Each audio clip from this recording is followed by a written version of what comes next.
Team DeathNote is now on Patreon. Follow us to unlock exclusive content and watch videos that we release for up to 1 or more days earlier than on YouTube, with unique tiers such as Namekian Race, Saiyan Warrior Race, Super Saiyan Elite, Godly Heroes, and Godly Villains. Click the link on the description down below. Now back to the video. Okay, so what's up guys? It's Gabby from Team DeathNote TDN back at it again, and we're over here with my boy Joe. He just came in first place in 2 tournaments, so he got 2 different matches with the same deck. The deck is undefeated. What up, Sleeper? And yeah, so the deck is undefeated. Both tournaments is kind of crazy, and let's go to this. So tell me what's up. What did you run? So I'm running the Pan Leader. So basically, when you play a card, if it's 15, it gets +5. Yes. Or any card gets +5. But if it gets to 20, you get to draw a card. That's actually really good. I thought this is a downside at first, but when you awaken, you untap Suit. But there's a lot of things you could play around with that helps this deck a lot. You always draw on your turn and your opponent's turn with certain cards you have in this deck. The 1-drops I have is Kaba, because Kaba is the best red card you could possibly run.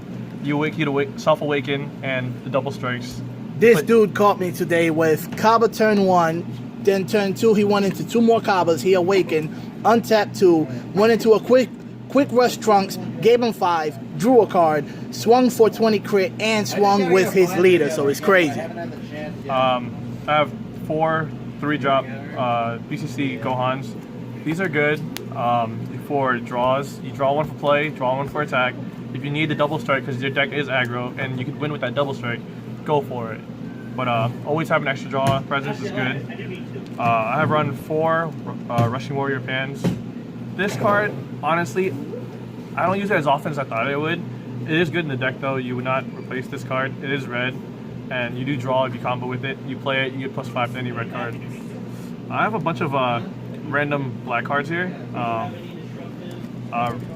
These cards are just in case you run into yellow or green, and they come very handy. So the combo would be like you play Chain Attack Trunks for 4. Yes. You tap 4. You play this.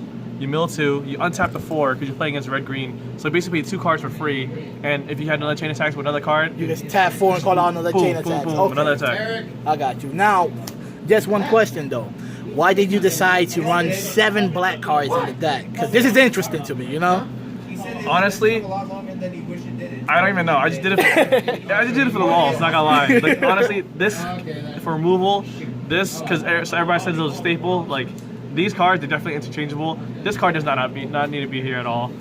It did come in handy one time where I was going into late game, and I had, they comboed out all my board and stuff like that, but I still had enough mana to play, tap 1 to play him for 25 double strike with them having nothing left.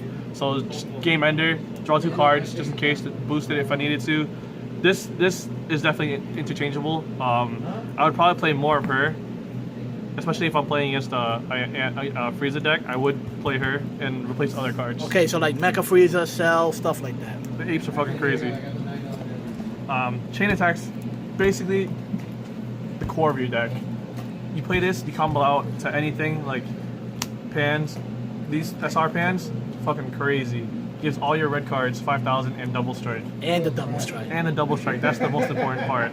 Plus the leader. Yeah, including the leader. The leader also gets the 5,000 double strike. So this card's crazy with the combos. These 2, honestly, I don't see them much. Jurens, you would think you'd play them more because he's like such a good card, but I don't. This on turn 4, turn 5. There's so many other cards you'd rather play or leave your mana up just for the draws on their turns or the counters. Just because in this deck, you'll see later on the negates and stuff like that, but this could be changed. I don't need this at all, honestly. Okay, this card as well. So if you had a choice to change those cards, who would you substitute them for? That's tough. I might put in something low, like probably the 3-drop Goku GT just for the crit. Okay. Something easy to play, 15k to be brought out with Chain Attack and all that. All right. These are my defensive cards, so like, you know, everybody knows 10k boosters, super combos. I would run the other one, but these say the little winner. Gear one. Yeah, okay. These say winner, so like I feel like I have to use them. Huh? Would you consider running this guy? It's tough. Not for the setup that I have, but yeah. These are great because on your opponent's turn, you have 1 minute energy up, they attack, you swing, you block, you play him. When you play him, you draw a card and he's 20. So they have to throw out more cards if they want to get rid of it. Yes. So he's a 20 body that draws you a card on your opponent's turn. These negates, I didn't think much of it because Red's never had a negate that was at this level, like a sensu bean, but these are actually really good. So they negate the attack and give your leader +5. Then being able to give your leader +5 is actually a big thing in a lot of the decks. Of course. Topo is fucking the best. It's a better Jiren, honestly, at this point. You can't attack standing cards, but if you attack battle cards and you kill him, he stands automatically with unlimited attacks. And also, he just the cost of 2 if your opponent is awakened. Not even. If you or your opponent are at 4, he only costs 2. And he counters. And he negates. So like 15K. No, it says when you hold up, if your opponent's leader card is at 15 or less. I mean, or more. If you or okay, so it's you or your opponent. All right. I played him a couple times on my Oh, turn. yeah, it says that. Oh, I didn't even know that. Yeah. So you can call him. If you or your opponent, whoever, if you want to awaken one or the other. Topo just got more Topo is nasty. just so crazy. Quick March Trunks, just for the crit. I run 3. I thought I ran 4, but I guess I only run 3. It's a really good card. Now, a lot of people are actually playing that card to like charge them for energy. Is that the case with you? I actually find myself playing it more. Even with 3, I play it a lot more than I charge it. I'll play it. I have it on the board. People, they have to clear it. You can't leave this card on the board. Of course, because I've had turns where I've actually beat my friend Sit up on 1 turn. I had 2 mana left, played him, and then I evolved with chain attack. Like I already attacked, right? I had 1, but I need 1 more attack to win the game. Chain attack, brought out another 15 card, just for free. Okay. And that won me that game on that turn. This Fearless Pan because it's Fearless It's Pan. Fearless Pan. This deck is all about red, and this is barrier blocker. Gives everybody 5,000 double strike, and that's fucking insane. Which is ridiculous. Now, do you want to open up those dash packs on camera? See what you got. Let me see what I got here. So in total, it was what, like 7 dash packs today or 6? I got 2 for entering the other one. You got none for winning. You got only the match. So I got 1 of the match from that. I got 1 for entering here, and then 4 for winning. Now, what would you say was your toughest matchup against this deck during the tournaments? Honestly, I think the other shop that I went to was pretty easy. It was best of 1s, but like even if it was best of 3s, I would have wiped them. I beat them all in like turn 3 or 4. Wow. And I played 4 Mass Stains in a row. Like that's the only deck I played against over there. And that was easy as hell.